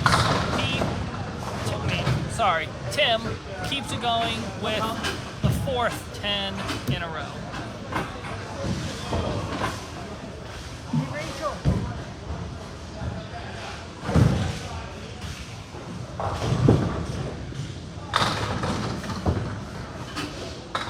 Another unfortunate split for my buddy Pete.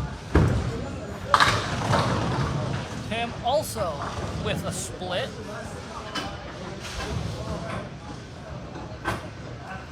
Those pins trying to fall, but ain't gonna go.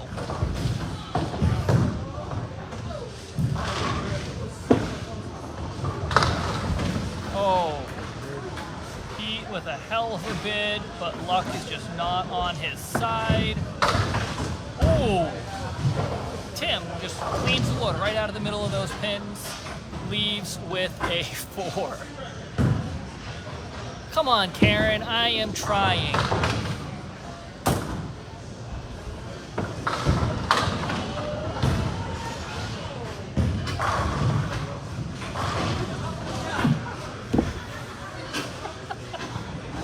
Your mom giving me shit, don't put my game That's all right. Wow, you already got your first hater, Patrick. And it's my mother.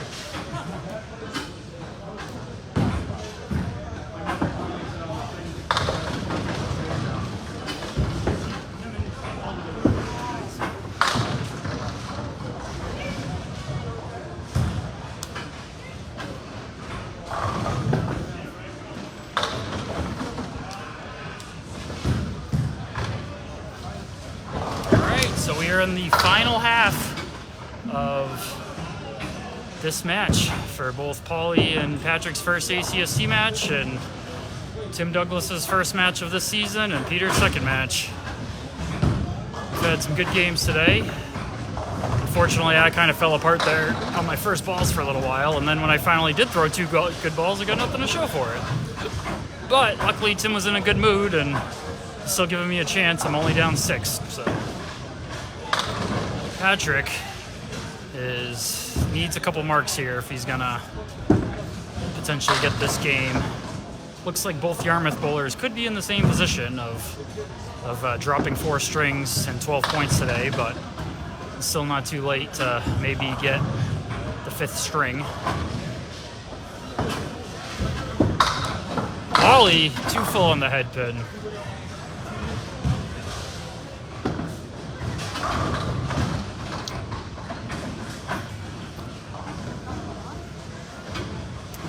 So yeah, Patrick with a, let's see here, 84, so an 18-point deficit. He's definitely going to need at least 2 marks. And he's going to need a little help from Pauly too, to maybe not get another mark.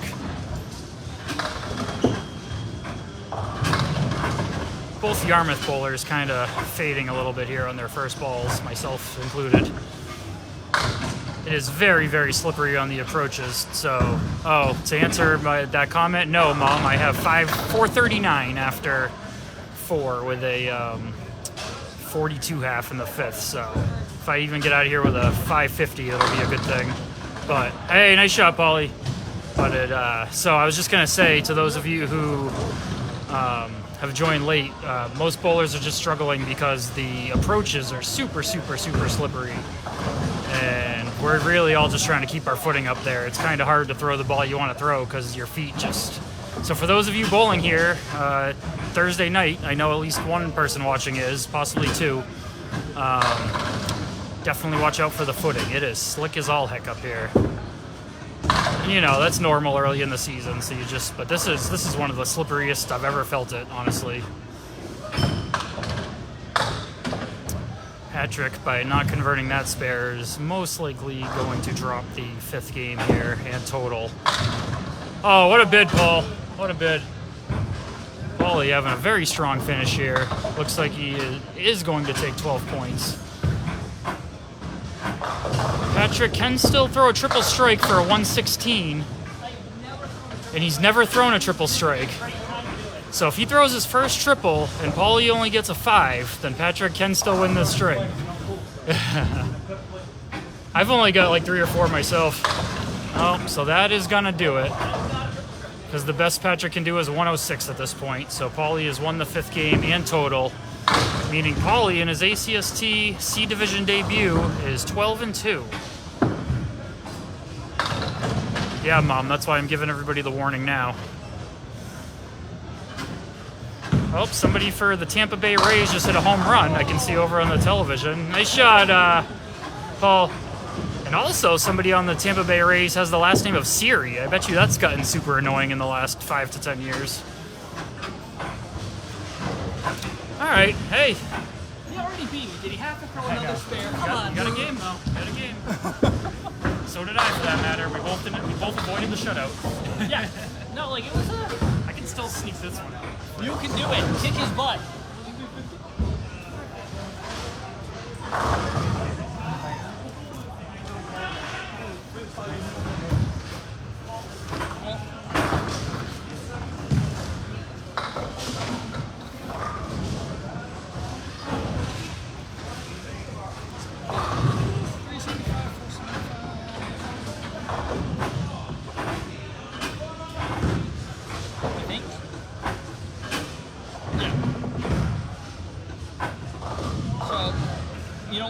I can't complain. I made my average, 96.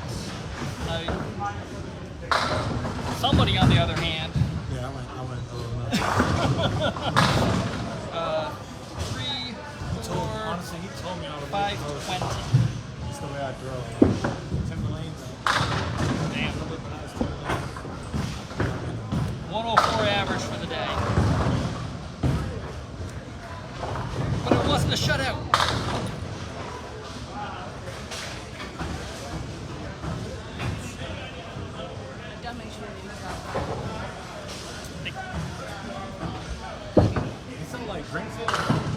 Oh yeah.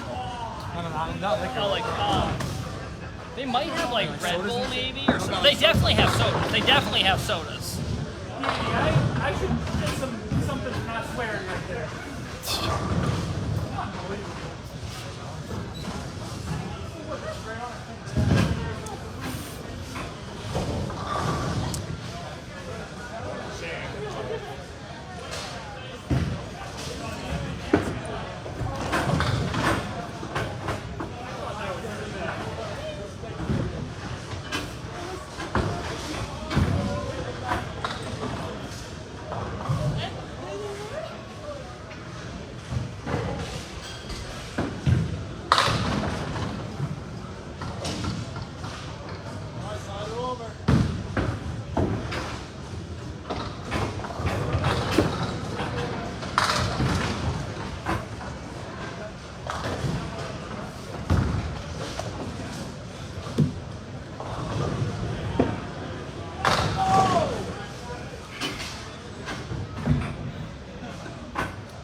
no.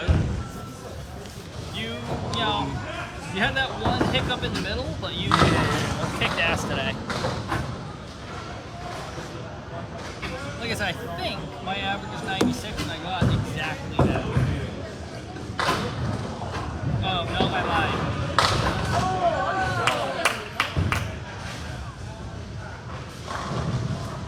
Good shot, too. Good shot.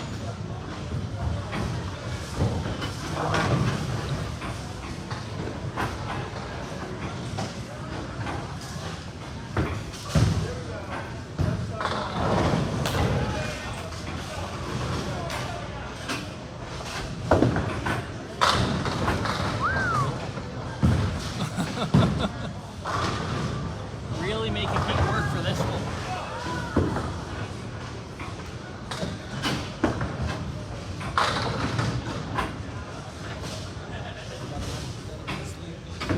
Huh? Oh, yeah. Yeah. What? Oh, and here comes the ball. Coming back. Again.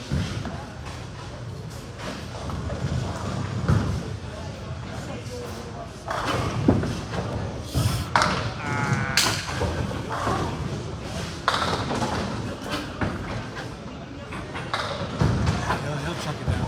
Player.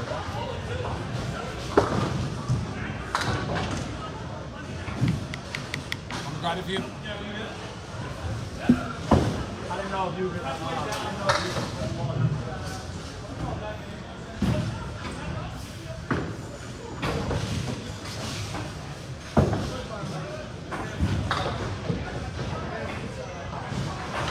Like, are you not allowed to go get your own ball? I always do. Yeah, like, I don't know. It's different because maybe, yeah.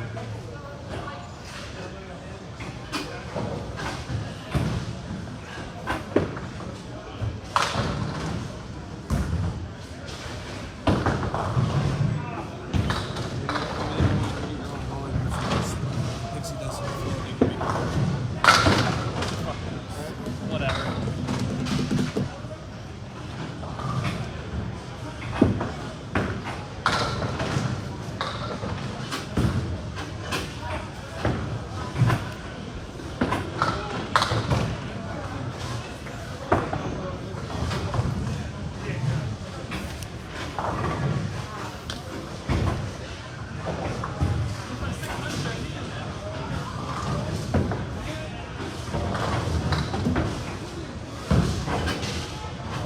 $5.94. Tim, I want to play you tomorrow. I want to play you guys tomorrow. Oh, yeah. They just got a little attitude.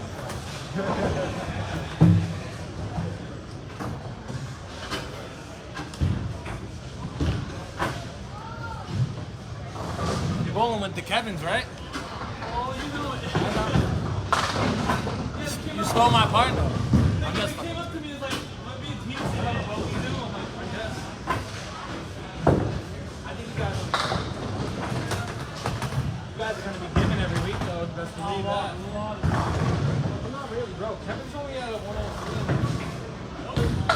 It's not bad. Jones, I think, finished because he did good the last night against you. I think he finished for probably like a 107, 108. And who's the guys you bowled with? Different people? So, the son and dad, that was one of the Squires. Yeah, Squires. Who are they bowling with now? They got Ryan. Tesla? Yeah, that's I would have taken the exact same number of points I got if I had bowled against Tim as I did because bowling you would've against beat this him in guy. the game, right? Yeah. It's funny how it works out those ways. Did you show these by any chance? No, I did not. I probably won't be able to read them with a pencil anyway. I don't know. Your mom says I shouldn't be an announcer. I should quit my day job, so I ain't doing shit. Hey Mom, Patrick's taking that real personal. This is the Patrick's on top, Pauly on the bottom. 520 to 468, but Patrick does take 2 points in his ACST debut.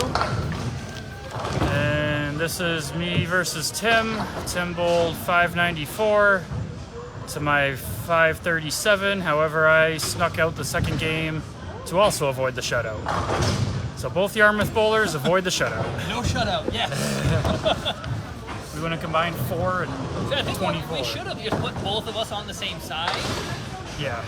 Well, I mean, it still wouldn't have mattered. We still, as a team, we would have been shut out, I think. Thank you everybody for watching. We'll see you next time on the Atlantic Candlepin Single Story.